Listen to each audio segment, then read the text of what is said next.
ఏర్పాటు చేసిన కుటుంబము. భూమి మీద మానవులందరూ కూడా చాలా సంతోషంగా ఉండాలని, ఆనందంగా ఉండాలని దేవుడు మానవుల యొక్క ఆనందం కొరకు అనేక ఏర్పాట్లు చేశాడు. ఉదాహరణకు మనం గమనించినట్లయితే ఆదాము హవ్వలు వీరిద్దరిని ఏదేను తోటలో ఉంచినప్పుడు కూడా ఆయన వారిని ఆశీర్వదించి, ఈ సమస్తాన్ని కూడా మీరు లోబర్చుకొని వాటిని మీరు వాటిని ఏం చెప్పారంటే వాటిని మీరు అనుభవించాలి లేదా లోబర్చుకోవాలని ఆదికాండము 1వ అధ్యాయము 28లో చెప్పాడు. దేవుడైన యెహోవా ఆదాము హవ్వలను సృజించి వారిని ఆశీర్వదించెను. మీరు ఫలించి అభివృద్ధి పొంది విస్తరించి భూమిని నిండించి దానిని లోపరుచుకున్నాడని ఆదికాండం 1వ అధ్యాయం 28వ వచనంలో చెప్పాడు. ఫలించి విస్తరించి అభివృద్ధి చెంది, ఈ మాటలన్నీ కూడా ఫలించడం అంటే వారి ఇరువురు భార్యాభర్తలుగా ఉన్న ఆదాము హవ్వలు ఫలించి అభివృద్ధి చెంది కుటుంబ వ్యవస్థను ఏర్పాటు చేసుకొని తద్వారా భూమిని నిండించమని చెప్పి దేవుని యొక్క ఆశీర్వాదము ఉన్నట్లుగా మనం చూస్తూ ఉన్నాం. అంటే కుటుంబ వ్యవస్థను దేవుడే ఏర్పాటు చేసినట్లుగా మనం చూస్తూ ఉన్నాం. ఈ కుటుంబ వ్యవస్థను ఏర్పాటు చేసి ఇంకా దేవుడు అనేక చోట్ల ఏమంటారంటే ఆయన ఏమంటారంటే సుబుద్ధి గల భార్య యెహోవా యొక్క దానము అన్నారు. సుబుద్ధి గల భార్య, మంచి బుద్ధి గల భార్య పురుషునికి ఏంటంటే దానం అన్నమాట. ఒకవేళ మనలో ఎవరికైనా మంచి భార్య దొరకలేదని అంటే అది దానం మనకు అనుగ్రహింపబడలేదని అర్థం చేసుకోవాలి. సుబుద్ధి గల భార్య అనేది దేవుడిచ్చే దానము, ఆయన ఇచ్చే దానము. అంటే ఒక రకంగా చెప్పాలంటే గిఫ్ట్ అనొచ్చుకోవచ్చు. ఇంకా బైబిల్ అనేక విషయాలు ఉంటాయి. భార్య దొరికిన వానికి ఏం దొరికినట్లంట, కొంతమందికి ఇంకా భార్య దొరకట్లేదు. అంటే ఏం దొరకనట్లు వాళ్ళకి మేలు ఇంకా దొరకట్లేదు. అంటే కుటుంబ వ్యవస్థని దేవుడు ఏర్పాటు చేస్తున్నాడు కాబట్టి భార్య దొరికిన వానికి మేలు దొరికిను. అట్టి వాడు యెహోవా వలన అనుగ్రహము పొందినవాడు. భార్య దొరికిన వాడు ఎవరంటే దేవుడు అనుగ్రహం పొందినవాడు భార్య దొరికిన వాడు అనమాట. ఇప్పుడు మన దేశంలో ప్రముఖులైనటువంటి రాజకీయవేత్తలు ఒక ఆయన ఉన్నారు, రాహుల్ గాంధీ గారు. ఆయనకి ఇంకా భార్య దొరకలేదు. దాని అర్థం ఏంటి? బైబిల్ ప్రకారం యెహోవా అనుగ్రహం ఆయనకి లేదు. దేవుడు అనుగ్రహిస్తేనే ఆయనకి ఏదైనా జరుగుతుంది తన జీవితాల్లో. కాబట్టి అలాగే ఇంకొక ప్రముఖులు కూడా తన కుటుంబ జీవిత వ్యవస్థలో సంతోషంగా లేరు. మన ప్రధాని మోడీ గారు కుటుంబ వ్యవస్థలో ఆయన సంతోషంగా లేరు. తమ బిడ్డలు కానీ, వారు మనవళ్ళు కానీ, మనవరాళ్ళు కానీ ఆ సంతోషం ఆయనకు అనుగ్రహింపబడలేదు. బికాస్ ఆఫ్ దేవుని అనుగ్రహం అతనికి లేదు. దేవుని అనుగ్రహం అతను లేదు. మనకు దేవుడు బిడ్డలను, కుటుంబాన్ని ఇచ్చాడంటే ఆయన అనుగ్రహం మనకు ఉన్నట్లే కదా. కాబట్టి జాగ్రత్తగా ఆలోచించండి. దేవుని అనుగ్రహం పొందిన మనము ఎంత ధన్యులు.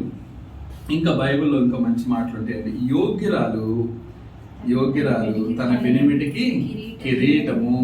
యోగ్యురాలు తన పెనిమిటికి కిరీటము. యోగ్యురాలు అంటే దాని అర్థం చాలా ఉంటుంది.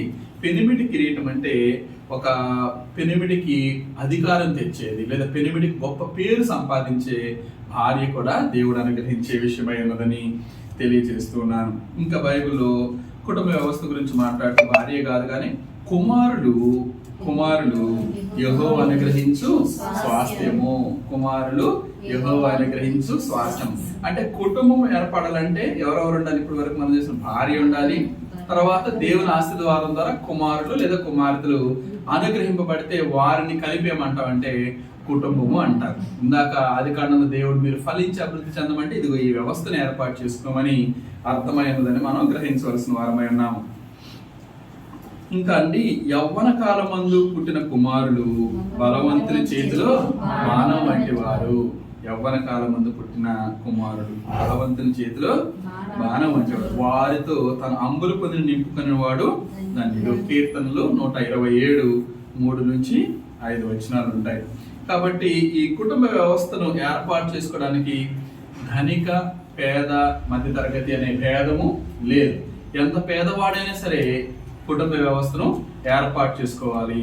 ఎంత ధనవంతుడైనా సరే కుటుంబ వ్యవస్థను ఏర్పాటు చేసుకోవాలి. కొందరు అనుకుంటారు కుటుంబ వ్యవస్థను నేను నడపలేను, నా వల్ల కాదు, నాకెందుకు కుటుంబము, నాకెందుకు పెళ్ళి అని అనుకుంటారు. ఉద్యోగం లేదు, సద్యోగం లేదు, ఏమీ లేదు, నాకెందుకు వివాహం అని అనుకుంటారు. కానీ దేవుడు అలా అనట్లేదు. పేద అంటే ఏమనుకుంటారు, బైఫర్గెట్ చేశాడు దేవుడు. పేదలకు ఈ విధమైన కుటుంబ వ్యవస్థ ఉండాలని, మధ్యతరగతి వారికి ఈ విధమైన కుటుంబ వ్యవస్థ ఉండాలని, ధనికులు ఈ విధమైన కుటుంబ వ్యవస్థను కలిగి ఉండాలని ఆయన ఎక్కడ కూడా తన గ్రంథంలో పార్షియాలిటీ చూపించలేదు. వ్యవస్థ అందరికీ ఒకటే, పేదవారికైనా, మధ్యతరగతి అయినా, రిచ్ పీపుల్కి అయినా సరే ఒకే సిస్టమ్ ఆయన ఏర్పాటు చేశాడు. ఎవరికి కలిగిన దానిలో వారిని సంతోషించమని తన గ్రంథంలో తెలియజేశాడు దేవుడు కదండి. కాబట్టి ఈ కుటుంబ వ్యవస్థను అందరూ సంతోషంగా ఉండాలని దేవుడు ఏర్పాటు చేశాడు. ఇంకా మనం గమనించినట్లయితే కుటుంబం అంతా సంతోషంగా ఉండాలని కూడా ఆయన కోరుకుంటున్నాడు. ఫర్ ఎగ్జాంపుల్, మన కుటుంబంలో ఎవరికైనా బాగలేదు అనుకోండి, కుటుంబం అంతా సంతోషంగా ఉంటుందా? ఎవరికైనా అనారోగ్యం చేస్తే వారిని పట్టించుకోకుండా కుటుంబం సంతోషంగా ఉండగలుగుతుందా? ఎవరికైనా చిన్న బాధ కలిగితే కుటుంబం అంతా కూడా దిగులుతో ఉంటుంది, బాధతో ఉంటుంది. వారికి త్వరగా నయం కావాలని దేవుని ప్రార్థిస్తారు, మొక్కుకుంటారు. చాలా జరుగుతూ ఉంటాయి. రకరకాల పీపుల్ రకరకాలుగా వెళ్తూ ఉంటారు అన్నమాట. కాబట్టి ప్రేమైనటువంటి వారులారా, దేవుడైన యెహోవా కూడా నోవహును దీవించాడు, ఆశీర్వదించాడు. నీవును నీ కుటుంబమును ఆ ఓడలోని ప్రవేశించమన్నాడు. కుటుంబమును ప్రవేశించమని దేవుడు తెలియజేశాడు. ఆ కుటుంబము ద్వారా రీప్రొడక్షన్, మరలా జన ఉత్పత్తి కూడా క్రమం ప్రారంభమైనట్లుగా మనము చూస్తూ ఉన్నాము. అంటే కుటుంబ వ్యవస్థ ఏర్పాటులో, దాన్ని ఆశీర్వదించట్లో దేవుడికి ఒక ప్రణాళిక ఉంది, ఒక ప్లాన్ ఉంది. ఫలానా వారి కుటుంబం ఆ విధంగా వెళ్ళాలి అని ఆయన కాంక్షిస్తాడు. ఒబే చేసిన వారందరూ కూడా ఆశీర్వదింపబడతారు, ఒబే చేయని వారందరూ కూడా ఆయన నుంచి తప్పిపోతారనే విషయాన్ని మీకు నేను తెలియజేస్తా ఉన్నాను. కాబట్టి అబ్రహామును ఎట్లా ఆశీర్వదించాడు? నీవు నీ స్వదేశాన్ని విడిచి నేను చూపించబోయే ప్రదేశానికి వెళ్ళు, అక్కడ నీవు ఆశీర్వదింపబడతావు, నీ సంతానాన్ని విస్తరేణువుల వలె చేస్తాను, ఆకాశ నక్షత్రముల వలె అంత విస్తరింపజేస్తాను నీ సంతానాన్ని దేవుడు ఆశీర్వదించినప్పుడు అబ్రహాము దేవుని యొక్క మాటకు ఒబీడియన్స్ చూపించి, విధేయత చూపించి, ఆయన మారుమాట చెప్పకుండా వెంటనే తన కుటుంబాన్ని తీసుకొని ఆయన ప్రయాణమయ్యాడు.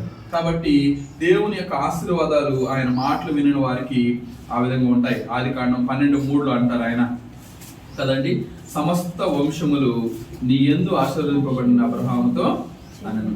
ఎందుకంటే అబ్రహాము విషయంలో దేవునికి ఒక ప్రణాళిక ఉంది. అబ్రహాము పిల్లలు లేకుండా ఉన్నప్పటికీ, అబ్రహాముకు సంతానం లేదు. దేవుడేమో నిన్ను ఆశీర్వదిస్తాను, నీ సంతతి వారు ఈ భూప్రపంచం అంతా కూడా విస్తరిస్తారని చెప్తే దానిని నమ్మాడు అబ్రహాము. అంటే దేవుని యొక్క ప్లాన్ లో అబ్రహాము ఉన్నాడు. ఆ ప్లాన్ నేను ఒబే చేశాడు. దేవుడు చెప్పిన మాటను చేస్తాడు కాబట్టి ఆయన విశ్వాసం చూపించి దేవుడు చెప్పిన మార్గంలో వెళ్ళాడు. దేవుని యొక్క ప్రణాళిక ప్రకారంగా ఆయన వెళ్ళినట్లుగా మనం చూస్తూ ఉన్నాం. అలాగే ఇంకొక వ్యక్తిని అక్కడే మనం చూసినట్లు ఆదికాండంలో లోతును మనం గమనించవచ్చు. లోతు కూడా తన సహోదరుని కుమారుడుగా తెలియబడతారు ఒక చోట. కాబట్టి వారి బంధువులు ఎవరైతే అబ్రహాం బంధువులు ఉన్నారు, లోతు కూడా సొదొమ గొమొర్రా పట్టణంలో ఉన్నాడు. అక్కడేనా ఉంది, సొదొమ గొమొర్రా పట్టణంలో ఉన్నాడు. దేవుడు ఆ సొదొమ గొమొర్రా పట్టణంలో నాశనం చేయాలని ఆలోచించినప్పుడు ఎందుకు నాశనం చేయాలనుకున్నాడు? దేవుడు ఎందుకు అక్కడ నాశనం? పాపము ఎక్కడి నుంచి వస్తుంది? పాపం అనేది కుటుంబ వ్యవస్థ సరిగ్గా లేకపోతే, బాంధవ్యాలు సరిగ్గా లేకపోతే, దేవుని ఆజ్ఞకు లోబడి మానవులు నడుచుకోకపోతే, విపరీతమైన పాపం ఈ లోకంలో ఉంటే అప్పుడు నాశనంలోకి వచ్చేస్తారు. సొదొమ గొమొర్రా పట్టణం వాళ్ళు మరీ దారుణంగా ఉన్నారు. కుటుంబ వ్యవస్థను వాళ్ళు గౌరవించట్లేదు. దేవుడు చెప్పిన మాటకు లోబడి వాళ్ళు జీవించట్లేదు. కాబట్టి దేవుడు ఆ పట్టణాన్ని నాశనం చేయాలని నిర్ణయించాడు. సో నిర్ణయించి అప్పుడు అబ్రహాం అడుగుతారు, ఆ పట్టణం నాశనం చేయబోతుందని అంటే నా బంధువు అక్కడ ఉన్నాడు, లోతు ఉన్నాడు, అయ్యా 50 మంది ఉంటే నాశనం చేయవంటే చేయను చూడు అంటాడు. 40-30 ఎలా వస్తే ఒక్క లోతు కుటుంబం, లోతు నీతిమంతుడు, లోతు కుటుంబం తప్ప ఇంకందరూ కూడా ఈ లోకంలోనే లోక ఆశల్లోనే ఉన్నట్టుగా మనం గమనిస్తూ ఉన్నాం.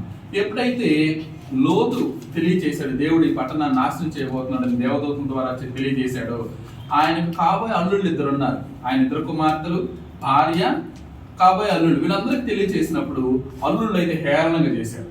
దేవుని మాటని హేళనగా చేసి నవ్వి వారు అక్కడే ఉన్నారు. తన భార్య అయితే ప్రయాణమైంది వారితో పాటు. మార్గ మధ్యంలో వెనక్కి తిరిగి చూడటం వల్ల ఆమె ఉప్పు స్తంభమైనది. కాబట్టి ఆ యొక్క ఉపద్రవంలో నుంచి లోతు తన ఇద్దరు కుమార్తెలు మాత్రమే రక్షింపబడ్డారనే విషయాన్ని మీకు తెలియజేస్తున్నాను. ఆశీర్వాదము అలాగే శాపము, వింటే ఆశీర్వాదము అనే విషయాన్ని మీకు తెలియజేస్తాను. అలాగే ఇస్సాకుకి ఇద్దరు కుమారుడు, పెద్ద కుమారుడి పేరు ఏశావు, చిన్న కుమారుడి పేరు యాకోబు. ఇస్సాకు ఇద్దరు కుమారుల్లో ఏ కుమారుడు అంటే ఎక్కువ ప్రేమ కలిగి ఉన్నాడు? ఏశావు అంటే ఆయనకి ఎక్కువగా ప్రేమించేవాడు. అలాగే అలాగే తన భార్య అయినటువంటి రెబ్కాకైతే చిన్న కుమారుడైన యాకోబు అంటే ఎక్కువ ఇష్టం. వాళ్ళు డివైడ్ చేసుకున్నారు కుటుంబంలో, నువ్వు ఒకరిని ప్రేమించు, నేను ఒక అబ్బాయిని తీసుకుంటాను అని డివైడ్ చేసుకున్నారు. తద్వారా ఏం జరిగింది అక్కడ? ఇద్దరిని ప్రేమించినట్లయితే తల్లిదండ్రులు ఇద్దరు ఏశావుని యాకోబుని ఇద్దరిని సమానంగా చూసినట్లయితే మేబీ ఏశావు ఆ విధంగా ఉండేవాడు కాకపోవచ్చేమో. యాకోబు మోసగాడిగా ఉన్నాడు అక్కడ కూడా. ఇద్దరు అలాగే ఉన్నారు వాస్తవానికి ఆ టైంలో. తల్లిదండ్రులమైన మనం కూడా ఇరువురిని సమానంగా ప్రేమించే వారమై ఉండాలనే విషయాన్ని నేను మీకు తెలియజేస్తాను. కుటుంబ వ్యవస్థలు బిడ్డలు ఎంతమంది అంటే ఇద్దరిని ఒకేలాగా చూడాలి. ఒకళ్ళు ఎక్కువ ఒకళ్ళు తక్కువ అనేది ఏమి ఉండదు. ఇద్దరు దేవుని అనుగ్రహించినటువంటి స్వాస్థ్యమే కాబట్టి మనం డిఫరెన్షియేట్ చేయకూడదు. అయితే ఏం జరిగింది అక్కడ? యాకోబు ఏం చేశాడు? తన అన్నను మోసం చేశాడు. తన అన్నను మోసం చేసి తన అన్నకు రావాల్సిన ఆశీర్వాదాలు ఈయన పొందాడు, what ever it may be. So ఇప్పుడు ఇక్కడ మనం గమనించినట్లయితే యాకోబు కుటుంబం గురించి ఆలోచిద్దాం. మనం ఏశావుని పక్కన పెడతాం. యాకోబు కుటుంబం చాలా పెద్దది. ఆయనకి ఎంతమంది కుమారులు? 12 మంది. ఎంతమంది భార్యలు? అవి తెలియసారంటారా? 4 భార్యలు. 4 భార్యలు, 12 మంది కుమారులు.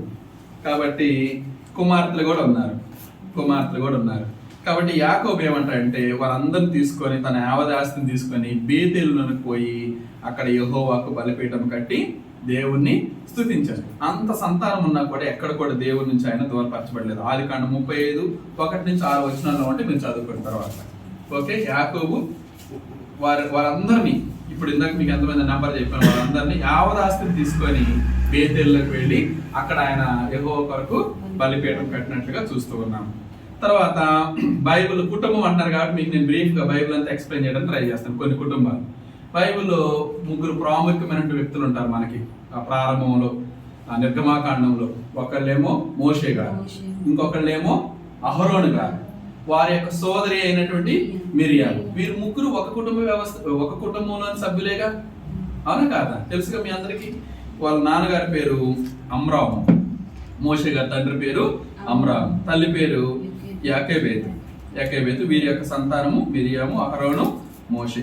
వారందరూ కూడా ముగ్గురు కూడా దేవుడైన యెహోవాను సేవించిన వారే, దేవుడైన యెహోవా చేత నడిపింపబడిన వారే. వింటున్నారా?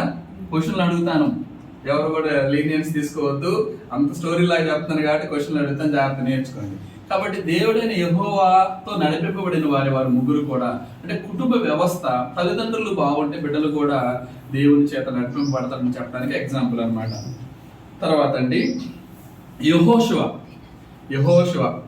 అందరూ మీరేమన్నా కానివ్వండి, నేనును నా ఇంటి వారును యెహోవాను సేవించదు. అప్పుడు అందరూ విగ్రహారాధనకి వెళ్ళిపోయారు. ఈయనేమంటున్నాడంటే మీరు ఎట్లన్నా చేసుకోండి, నేను మాత్రం నా దేవుని నేను విడిచిపెట్టను, నేను నా దేవుడినే సేవిస్తాను. మీ ఇష్టం, మీరు ఏదైనా చేసుకోండి. నేను సేవించే దేవుడు శ్రేష్టమైన దేవుడు, నేను సేవించే దేవుడు గొప్ప దేవుడు, నేను సేవించే దేవుడు ఈ ప్రపంచాలను నిర్మించిన దేవుడు, నేను సేవించే దేవుడు ఉన్నవాడు అనువాడు అని అక్కడ నిర్ణయాలు తీసుకొని, ఎందుకంటే యెహోషువ గ్రంథం 1వ అధ్యాయంలో చెప్తాను, నీ చక్కటి మాటలుంటాయి అక్కడ. యెహోషువ గ్రంథం 1వ అధ్యాయం. నీ సేవకుడు, నా సేవకుడైన మోషే మృతి పొందెను. 1వ అధ్యాయం. యెహోవా సేవకుడైన మోషే మృతి పొందిన తర్వాత యెహోవా నూను కుమారుడైన మోషే పరిచారకుడైన యెహోషువకు ఇలాగూ సెలవిచ్చును. 6వ వచనం చూసుకోండి. నిన్ను విడువను, నిన్ను ఎడబాయను, నిబ్బరము కలిగి ధైర్యముగా నుండుము. వారికిచ్చేదని నేను మీ పితరులతో ప్రమాణం చేసిన ఈ దేశం నిశ్చయముగా నీవు ఈ ప్రజల స్వాధీనము చేసేదవు. 8వ వచనం కూడా చూడండి. ఈ ధర్మశాస్త్ర గ్రంథమును నీవు బోధింపక తప్పిపోకూడదు. దానిలో వ్రాయబడిన వాటన్నిటి ప్రకారం చేయుటకు నీవు జాగ్రత్త పడినట్లు దివారాత్రం దాన్ని ధ్యానించిన ఎడల నీ మార్గమును వర్ధిల్ల చేసుకొని చక్కగా ప్రవర్తించదు. నేను నీకు ఆజ్ఞాపించున్నాను కదా, నిబ్బరం కలిగి ధైర్యంగా నుండుము, దిగులు పడకము, జడియకము. నీవు నడుచు మార్గములంతటిలో నీ దేవుడైన యెహోవా నీకు తోడై ఉన్నాడు. కాబట్టి దేవుడు ఈ మాటలు చెప్పాడు, నేను నీకు తోడుగా ఉంటున్నాను అని ఆయన విశ్వసించాడు. చూశాడు, కళ్ళారా మోషే చేసిన అద్భుతాలన్నీ కూడా చూశాడు. దేవుడు మోషే ద్వారా జరిగించిన క్రియలన్నీ చూశాడు. కాబట్టి విన్నా చూచిన విషయాలన్నీ కూడా మర్చిపోయి ప్రపంచమంతా ఎటో వెళ్ళిపోతుంది, నేను కూడా అటు వెళ్తానంటే కుదరదు. ఇంత కార్యాలు చూసావు నువ్వు. కొత్త నిబంధనలు యేసు ప్రభు వారు చేసిన అనేక అద్భుత కార్యములు అందరూ చూశారు. మరలా తొలగిపోకూడదు. కాబట్టి విశ్వసించిన మనమందరం కూడా యెహోషువ వలె ప్రపంచం ఎటన్నా పోనండి, వాక్య ప్రకారంగా మా కుటుంబం ఉందా లేదా చూసుకోవాలి. వాక్య ప్రకారంగా దేవుని యొక్క చిత్త ప్రకారంగా నా కుటుంబం ఉందా లేదా చూసుకోవడమే మనం చేయవలసిన పని అన్నదనే విషయాన్ని మీకు నేను తెలియజేస్తూ ఉన్నాను. ఇంకా అండి, రాహాబు గురించి మీరు ఆలోచన చేయండి. రాహాబు వేగులు వారిని ఆమె దాచిపెట్టడం ద్వారా ఆమెయు ఆమె కుటుంబము కూడా నాశనం కాకుండా రక్షించుకోగలిగింది. విశ్వాసమును బట్టి ఆ దేవుడు, ఏ దేవుడు, ఇజ్రాయేలీయుల దేవుడు ఏమై ఉన్నాడో ఆమె తెలుసుకుంది. ఎర్ర సముద్రమును ఆయన పాయలుగా చేయడం చూసిన, ఆయన చేసిన అద్భుతాలన్నీ చూసిన తర్వాత ఆమె కుటుంబం విశ్వాసము చేత రక్షింపబడినట్లుగా మనకి క్రొత్త నిబంధన హెబ్రీ పత్రికలో ఉంటుంది. విశ్వాసమును బట్టి రాహాబు వేగులు వారిని దాచినట్లుగా. కాబట్టి మనం కుటుంబాలు రక్షింపబడాలంటే ఎలాగో మనం చూస్తూ ఉన్నాం. ఇంకా అండి, ఎల్కానా అనే ఒక ఆయన ఉన్నారు. ఎల్కానా, ఈ ఎల్కానా గారికి ఇద్దరు భార్యలు, పేరు అన్న, పెనిన్నా. హన్నాకైతే పిల్లలు లేరు, కానీ పెనిన్నాకి ఇద్దరు కుమారులు ఉన్నారు. వీరు అందరూ కలిసి ఏటేటా వారు బలులు అర్పించడానికి, ప్రార్థించడానికి వారందరూ కూడా యెరూషలేము వెళ్ళేవారు కదండి. కుటుంబముగా వెళ్ళేవారు వాళ్ళందరూ కూడా. 1 సమూయేలు 1వ అధ్యాయము 4వ వచనం. ఏటేటా తన ఇద్దరు భార్యలు హన్నా, పెనిన్నాను, ఇద్దరు కుమారులను అక్కడికి వెళ్ళి దేవుణ్ణి మొక్కులు చెల్లించుకునేవారు కదండి. ఇంకా దావీదు గురించి మనం మాట్లాడుకుందాం. దావీదు కుటుంబ వ్యవస్థ చాలా పెద్దది. దావీదు కుటుంబం చాలా పెద్దది. కాబట్టి దావీదు తన 12 మంది కుమారులు అలాగే కుమార్తెలు వీరందరినీ కూడా దావీదు దేవునిలో పెంచడానికి ప్రయత్నం చేశాడు. కానీ ఆయనకున్న గొప్ప మనసు ఏంటంటే పిల్లల్ని విపరీతంగా ప్రేమిస్తాడు దావీదు అనేక విషయాల్లో గొప్ప వ్యక్తి అయి ఉన్నాడు, కానీ కుటుంబాన్ని పెంచడంలో మాత్రం కొంచెం లీనియన్స్ ఇచ్చాడు ఆయన. మీరు గమనించినట్లయితే కుమారుల విషయంలో కానీ కుమార్తెల విషయంలో కానీ వారు సరిగ్గా లేరు. వాస్తవానికి తండ్రిగా రాజైన దావీదైతే తన పాత్రను సరిగా పోషించలేదని నేను బైబిల్ స్టడీ నుంచి మీకు చెప్పగలను. ఎందుకంటే ఆయన దండించవలసిన చోట కూడా లీనియన్స్ తీసుకున్నాడు. ఈయన ఏడ్చాడు కానీ పిల్లలు దండించలేదు. వాళ్ళు తప్పు చేసినప్పుడు ఈయన బాధపడ్డాడే కానీ వాళ్ళు తరుగుతుంటే ఈయన పరిగెత్తాడు, కానీ వాళ్ళని దండించి నీతి మార్గంలో నడిపించలేకపోయాడు అనే విషయాన్ని మీకు నేను తెలియజేస్తా ఉన్నాను. ఒక సొలొమోను గారు ముందుకు వచ్చారు, కానీ ఆయన కూడా చివరిలో మరలా అన్య దేశంలో నుండి స్త్రీలను వివాహం చేసుకుని ఆయన కూడా తప్పిపోయినట్లుగా మనం గమనిస్తూ ఉన్నాం. పెద్ద కుటుంబం దావీదు అయినప్పటికీ కూడా తన కుటుంబం అంతా కూడా యెహోవా మార్గంలో ఉండాలని ఆయన పరితపించాడు. అలాగా ఆశపడ్డాడు. కుమారులు వినలేదు, కానీ ఆయన మటుకైతే తన కుటుంబాన్ని మంచి మార్గంలో నడపడానికి ప్రయత్నం చేసినట్లుగా మనం చూడగలం. 1వ దినవృత్తాంతములు 17వ అధ్యాయం ఒక మాట చదువుకుందాం. 1వ దినవృత్తాంతములు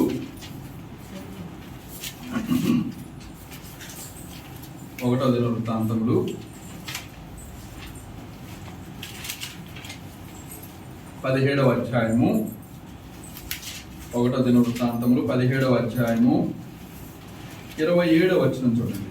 17:27. ఇప్పుడు నీ దాసుని సంతతి అంటే దావీదు గురించి మాట్లాడుతుంది ఆయనే. ఇప్పుడు నీ దాసుని సంతతి నిత్యము నీ సన్నిధిని ఉండునట్లుగా దానిని ఆశీర్వదింపనను గ్రహించి ఉన్నావు యెహోవా. నీవు ఆశీర్వదించిన ఎడల అది ఎన్నటికి ఆశీర్వదింపబడి ఉండును. తన కుటుంబం గురించి ఆయన ఆశపడతా ఉన్నాడు. నీవు ఆశీర్వదించు దేవా నా కుటుంబాన్ని, నీ దాసుని కుటుంబాన్ని, సంతతిని నువ్వు ఆశీర్వదించమని ఆయన వేడుకుంటున్నట్లుగా మనం చూస్తూ ఉన్నాము. కాబట్టి ప్రియమైన వారులారా, కుటుంబ వ్యవస్థ గురించి మనం ఆలోచించినప్పుడు దేవుడు చాలా గొప్ప ప్రణాళిక కలిగి ఉన్నాడు. ఆయన ఆశీర్వదించడానికి ఆయన సిద్ధంగా ఉన్నాడు. మనమైతే దేవుని వాక్యానికి లోబడి ముందుకు నడుచుకోవాల్సిన వారమే ఉన్నామని మీకు తెలియజేస్తున్నాను. అలాగేనండి, సారేపతు అనే ఒక విధవరాలి విషయంలో కూడా ఏలియా యొక్క అక్కడ ఆయన యొక్క ప్రార్థన ద్వారా కానివ్వండి, ఆయన వేడుకొనడం ద్వారా కానీ ఆమె పోషింపబడినట్లుగా ఆమెయు ఆమె కుమారుడు, కాబట్టి కుటుంబం అంటారు. ఆ కుటుంబము కూడా దేవుని చేత మరలా భూమి మీద వర్షం పడే వరకు కూడా పోషింపబడినట్లుగా బైబిల్ తెలియజేస్తా ఉన్నది. కాబట్టి కుటుంబ వ్యవస్థ గురించి దేవుడు చాలా చక్కగా మాట్లాడాడు. ఇవన్నీ కొన్ని ఆశీర్వాదాలు చూపించానండి. కొన్ని నాశనాలు కూడా మనం చూసుకోవాలి, ఎందుకంటే మనం ఆ విధంగా ఉండకూడదు. కాబట్టి దేవుని యొక్క ఆజ్ఞకు అవిధేయత చూపించడం ద్వారా నాశనం కలుగుతుంది అని తెలియజేయడానికి అనేక కుటుంబాలు ఆ నాశనంలోనికి వెళ్ళిపోయాయి. అనేక కుటుంబాలు ఆ ఉగ్రతలో నశించిపోయినట్లుగా మనం చూస్తూ ఉన్నాం. ఉదాహరణకు జలప్రళయం వచ్చినప్పుడు ఒక్క కుటుంబం తప్ప భూమి మీద ఉన్న అన్ని కుటుంబాలు కూడా ఆ జల ప్రళయంలో నాశనమైనట్లుగా చూస్తూ ఉన్నాం. దేవుని యొక్క ఉగ్రతకు బలైనట్లుగా మనం చూస్తూ ఉన్నాం. ఆ కుటుంబాలకు సుమారు 120 సంవత్సరాలు దేవుని వాక్యం చెప్పబడినను వారిలో ఎవరు కూడా లోబడలేదు, ఒబే చేయలేదు. ఆ వాక్యానికి వారు సమ్మతి తెలియచేయలేదు. కాబట్టి అంతిమంగా వారికి జరిగినటువంటి ఘోర నాశనంలో వారు నశించిపోయినట్లుగా మనం చూస్తూ ఉన్నాం. తర్వాత అండి, సొదొమ గొమొర్రా పట్టణంలో కూడా అనేక మంది నాశనం అయిపోయినట్లుగా చూస్తూ ఉన్నాం. ఇంకా అండి, తిరుగుబాటుదారులైనటువంటి కోరహు, దోతాను, అబీరాముల యొక్క కుటుంబం కూడా దేవుని ఉగ్రత పాలైనాయి. భూమి తన నోరు తెరిచి వారి కుటుంబాలను, కోరహ సంబంధికులందరినీ కూడా వారి సమస్త సాంపద్యమును కూడా మృంగివేసినట్లుగా మనం చూడగలుగుతాం. సంఖ్యాకాండము 16వ అధ్యాయం చూడండి. 16వ అధ్యాయం. ఈ అధ్యాయం అంతా కూడా మొత్తం మొదటి నుంచి 31 వచనాలు అంతా కూడా మనం గమనించవచ్చు.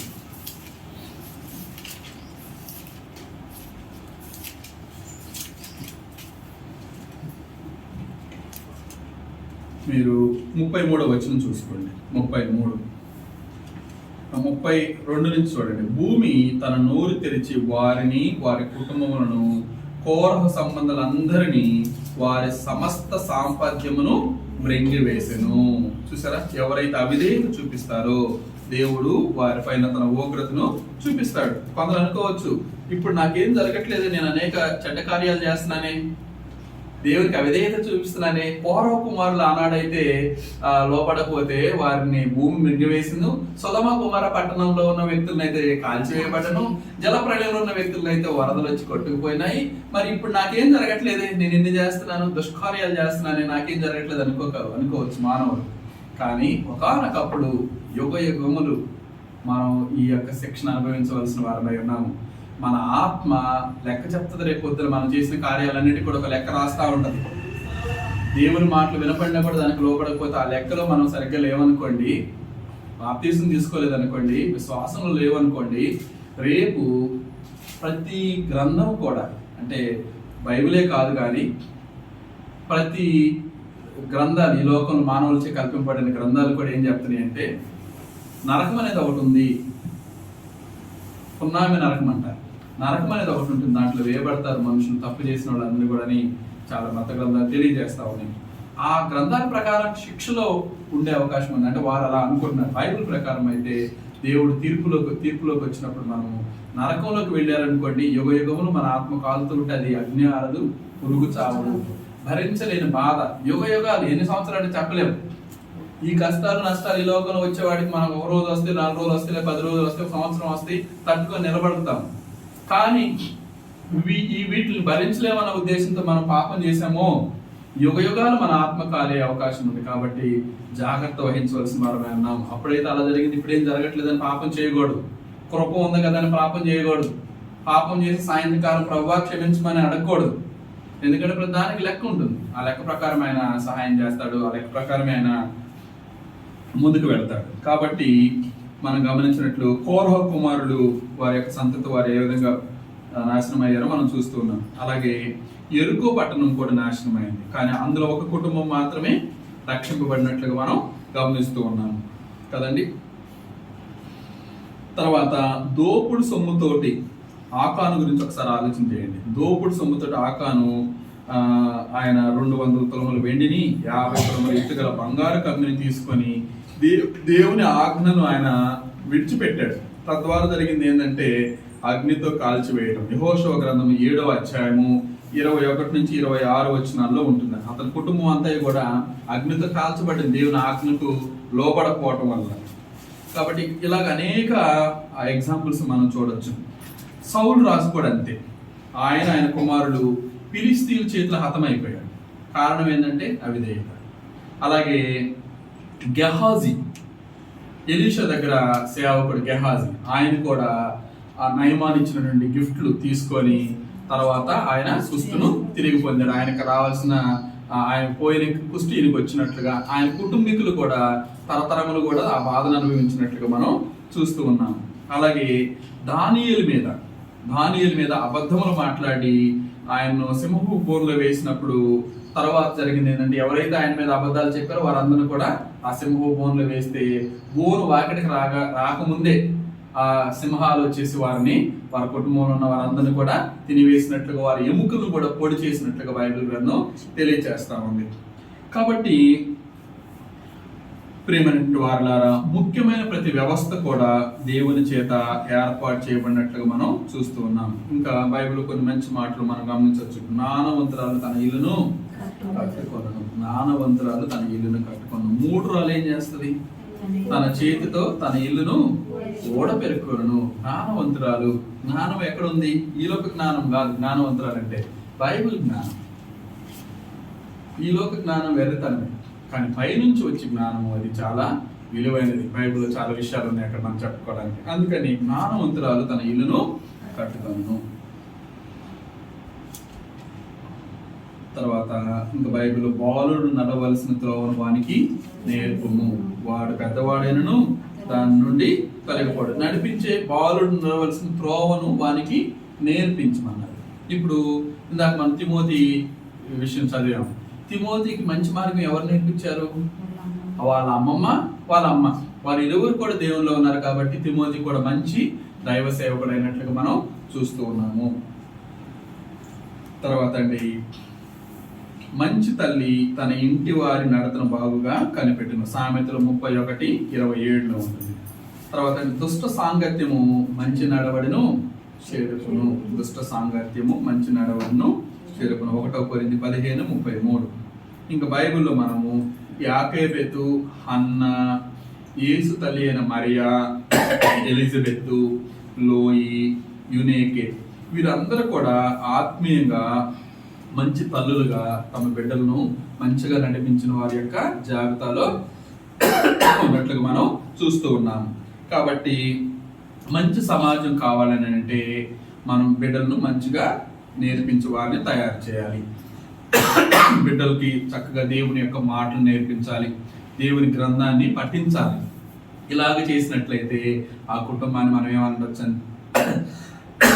మంచి కుటుంబం అనొచ్చు, దైవ కుటుంబం అనొచ్చు. బిడ్డలకు నేర్పించకపోతే ఎవరు నేర్పిస్తారు? మన బిడ్డలకు మనం నేర్పించకపోతే, వారు దేవునికి మాటలు మనం నేర్పించకపోతే ఇంకెవరు నేర్పిస్తారు? కాబట్టి కుటుంబంలో మీరు కలిసి కూర్చున్నప్పుడు చక్కగా రోజు కుటుంబ ప్రార్థన పెట్టుకున్నప్పుడు వారికి దేవుని గ్రంథం గురించి తెలియచేయండి, నేర్పించండి, కంఠస్థ వాక్యాలు నేర్పించండి. ఆ విధంగా బిడ్డలు దేవుని యొక్క ఆశీర్వాదాలను పొందుతారు. తద్వారా వచ్చే ఆశీర్వాదం ఇప్పటికిప్పుడు మనకు తెలియకపోవచ్చు, కానీ దేవుడు ఒకానొకప్పుడు మనం సంతోషించలాగనే, ఆయన అన్ని భూప్రపంచాలన్నీ నిర్మించిన దేవుడు కాబట్టి మనం బాధపడుతుంటాయన చూస్తూ ఉండలేడు. ఖచ్చితంగా మనం చేసే ఈ మంచి పనులన్నిటి కూడా తగు సమయమందు, ఆయన కాలమందు ఆయన మనకు అనుగ్రహిస్తాడు. ఓపికతో కనిపెట్టాలి. అప్పుడు మనము మన యొక్క ఆ ఆనందాన్ని, ఆశీర్వాదాలను అనుభవించేటప్పుడు అనుకుంటాం, అప్పుడు నేను అంత కష్టపడ్డాను దేవుడు కాబట్టి దేవుడు నాకు ఈనాడు ఇంత మంచి సహాయం దొరికింది అనే ఆలోచన మనకు దేవుడు అనుగ్రహిస్తారనే విషయాన్ని మీకు నేను తెలియజేస్తూ ఉన్నాను. కాబట్టి ప్రియమైనటువంటి వారు, మంచి కుటుంబాలు ఇంకా మనం గమనించినట్లయితే కొర్నేలు విషయం చూడండి. కొర్నేలి ఆయనతో పాటు ఆయన కుటుంబం అంతా కూడా ఎల్లప్పుడూ దేవుణ్ణి ప్రార్థించేవారుగా ఉన్నారు. తర్వాత ఆయన దాన ధర్మాలు చేసేవాడు, భయభక్తులు కలిగిన వాడు, ఒక అధికారం అయినప్పుడు కూడా చాలా ఒబీడియన్స్ ఆయనలో ఉన్నట్లుగా మనం చూస్తూ ఉన్నాం. అలాగే చెరసాల యజమాని ఆయన ఇంటి వారందరూ కూడా దేవుని యొక్క మాటలు చెప్పినప్పుడు వారు లోబడి క్రీస్తు నామములోని వారు బాప్తిస్మము తీసుకున్నారు, తద్వారా ఆశీర్వదింపబడ్డారు. అలాగే క్రీస్తు ఆయన ఇంటి వారందరూ కూడా బాప్తిస్మం పొంది రక్షింపబడినట్లుగా మనకు బైబిల్లో తెలియజేస్తూ ఉన్నారు. కాబట్టి మనం ఆశీర్వదింపబడాలని అంటే మన కుటుంబాన్ని, మన యొక్క బిడ్డలను మనం ఎల్లప్పుడూ కూడా దేవుని మాటల ప్రకారంగా దేవుని వాక్యానికి లోబడి జీవించే వారికి మనం తయారు చేయాలి. చివరికి ఒక మాట చదువుకొని మనం ముగించుకుందాం.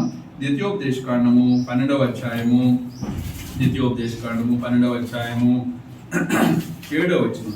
12వ అధ్యాయం 7వ వచనం. మీరును మీ దేవుడైన యెహోవా మిమ్ము ఆశీర్వదించి మీకు కలుగజేసిన మీ కుటుంబములను మీ దేవుడైన యెహోవా సన్నిధిని భోజనము చేసి మీ చేతి పనులన్నిటి యందు సంతోషింపవలెను. చూడండి ఎంత చక్కటి మాట, చూడండి. మరొకసారి చదువుకుందాం. మీరును మీ దేవుడైన యెహోవా మిమ్మల్ని ఆశీర్వదించి మీకు కలుగు చేసిన మీ కుటుంబములను, దేవుడు మనల్ని ఆశీర్వదించి మనకి ఏర్పాటు చేసిన కుటుంబములను మీ దేవుడైన యెహోవా సన్నిధిని భోజనము చేసి మీ చేతి పనులన్నిటి యందు సంతోషింపవలను. మన చేతి పనులు అంటే మనకు ఆయన ఇచ్చినటువంటి ఉద్యోగాలు, కుటుంబ వ్యవస్థ, ఆయన మనకి ఇచ్చిన వనరులు, టాలెంట్స్. ఆయనకు అనేక టాలెంట్స్ ఇస్తాడు, ఆయన మనకు అనేక టాలెంట్స్ ఇస్తాడు. అవన్నీ కూడా ఆయన అనుగ్రహం వల్ల మనము పొంది ఉన్నాం. కాబట్టి మనం ఎల్లప్పుడూ కూడా దేవుని ఆశీర్వాదాలు పొందే వారముగా దేవుని యొక్క సన్నిధిలో భుజించడం అంటే ఇందాక చెప్పినట్లుగా మన కుటుంబం ప్రతిరోజు కూడా సాయంత్రం దేవుని సన్నిధిలో కొద్ది నిమిషాలు కూర్చొని చిన్న ప్రార్థన చేసుకొని దేవుని గ్రంథం చదువుకొని తదుపరి మనం భోజనం చేసినట్లయితే ప్రతిరోజు ఆ విధంగా చేయడం వల్ల మంచి కుటుంబాన్ని మనం ఏర్పాటు చేసుకుంటాం. కాబట్టి దేవుని చేత ఆశీర్వదింపబడాలంటే ఆయనకు లోబడాలి, ఆయన మాట ప్రకారంగా జీవించాలనే విషయాన్ని మీకు తెలియజేస్తూ మీ అందరికి కూడా నా హృదయపూర్వక వందనాలు తెలియజేస్తూ ముగిస్తున్నాను.